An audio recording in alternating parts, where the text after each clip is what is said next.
Hey, good morning, friends. Mark Holmes here with my buddy Cowboy Joe Boo, and as always, thank you guys for watching, commenting, and subscribing to the Joe Boo Sports Report. Without you guys, this literally does not work. Let's get open for business here. Let's wake up the football gods. Okay, I said this yesterday before I was on the road. Don't take life so seriously, okay?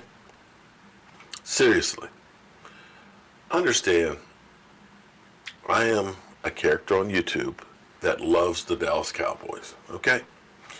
I have gotten some people who have literally gotten bent out of shape because I've got my football gods. The voodoo doll's okay, but once you start having football gods, then you've crossed the lines. Understand, guys, I'm not praying to the football gods that days in, days night. I'm not going to the church of football gods. I'm not trying to create a religion. It's just a saying. Just look up football gods. You'll see all kinds of memes and things like that. By football gods, I mean guys who were legendary in football. People I looked up to. So when I look up there and I think about that, they were gods of the games. They're not replacing Jesus Christ or anything like that. Okay, so just chill. Just chill, okay? Okay? And if that still isn't enough, well, I don't know what to tell you. Then maybe you need to find another YouTube channel. That was a wonderful gift from Joseph Hartley. I think it fits perfectly in the set here. It reminds me of the greatness of the Dallas Cowboys. It takes me back to my youth being a 12-year-old kid when they won that Super Bowl. It's just a good thing. Literally. It's a good thing. So, speaking of good things here, as we sit 136 days, 11 hours, 28 minutes, and 43 seconds away from kickoff of the 2019 season, I'm excited. You guys know I'm excited. This is draft week. That's right. Thursday night, the draft starts. We don't have any picks, but that's okay because we got one Amari Cooper. It was almost comical to me how somebody had left a comment about, yeah, who the Cowboys going to pick on Thursday night.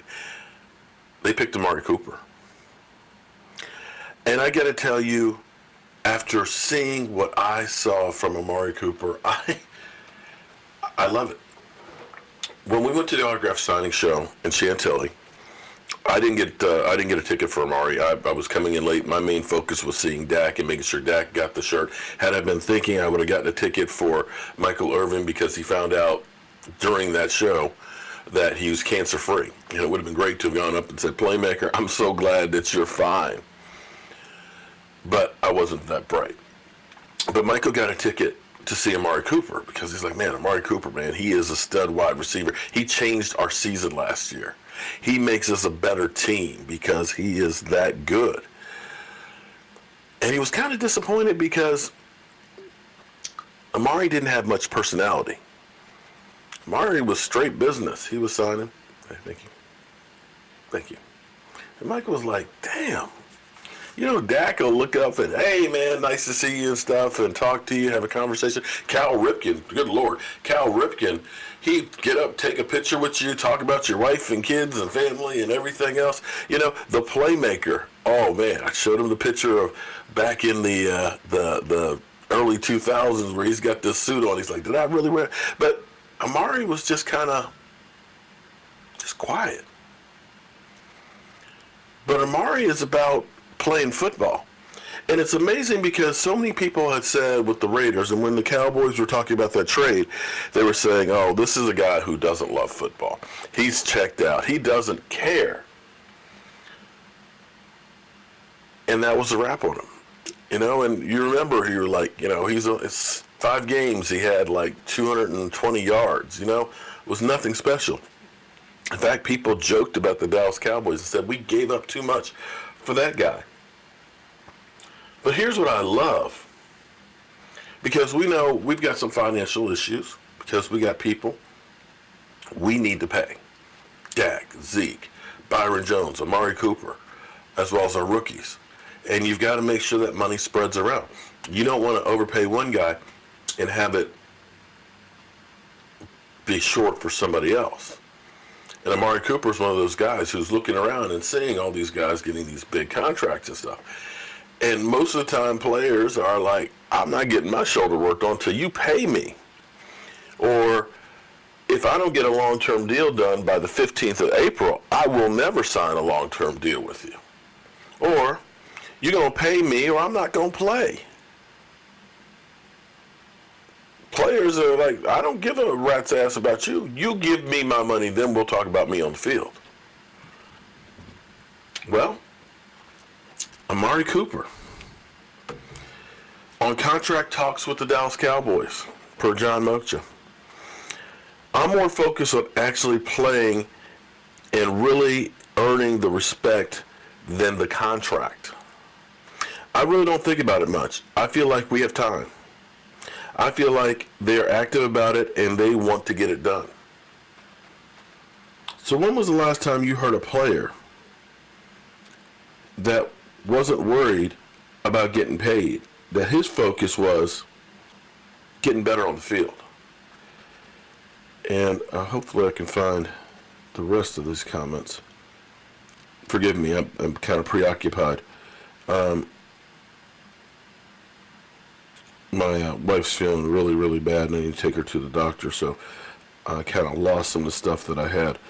But he was quoted as saying about Dak and him together, and now I can't find the link on it. Basically, he was just like, it's just unbelievable the chemistry that we have together, that literally we're on the same page. Oh, there it is. Wait, here we go. Hold on. Yeah. I feel like the only way we have a way for... let's try that again. It's Monday morning. I feel the only way to go is up for me and Dak. We just have a natural chemistry. That's rare. We've been throwing. I know him a lot more. I know how he likes to throw the ball. He knows how I like to run my routes. I feel like we're getting better.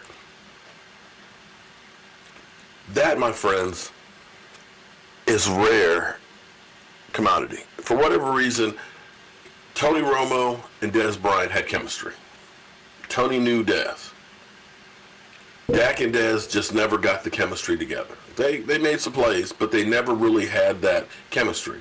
And when you look back at some of the great combinations in wide receivers, sometimes the two of them work really, really well together, and then another one goes elsewhere. It just never works. But you could see how instantly Dak and Amari clicked. And the great thing right now for me is looking back in past times. It's great to have young people that are healthy.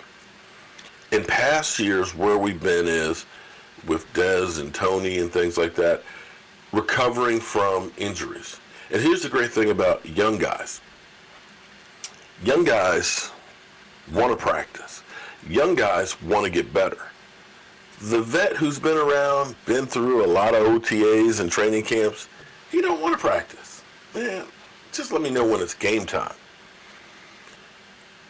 With Tony and a lot of our vets, we would have to go through and say, you get a day off during the week. Well, here's the thing about the NFL now. When I grew up, we had like 6 weeks of training camp. You had 2-a-days and a special team practice. And those two-a-days weren't pads. You hit, you practice, you learn every single thing. It's not like that anymore. You have 12 padded practices in the preseason. You have 11 during the season. There's not much time actually out on the field to work on your craft.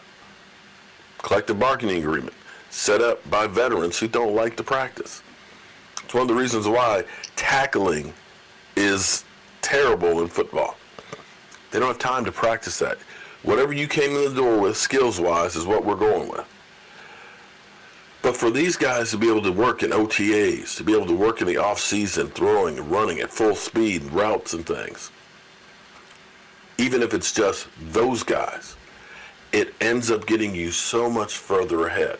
Now, for all those people that say, oh, the Cowboys don't have a first-round pick, there is no wide receiver from last year's draft or this year's draft that are going to be as good as Amari Cooper is right now, immediately. That's fact. Wide receivers take time to really develop and get on the field. Very few come out the box and are a game changer. Very few. There are, but there's not one, I don't believe, in this draft. I can be completely wrong. Somebody's going to turn around and surprise the hell out of you. But chances of that are slim and none.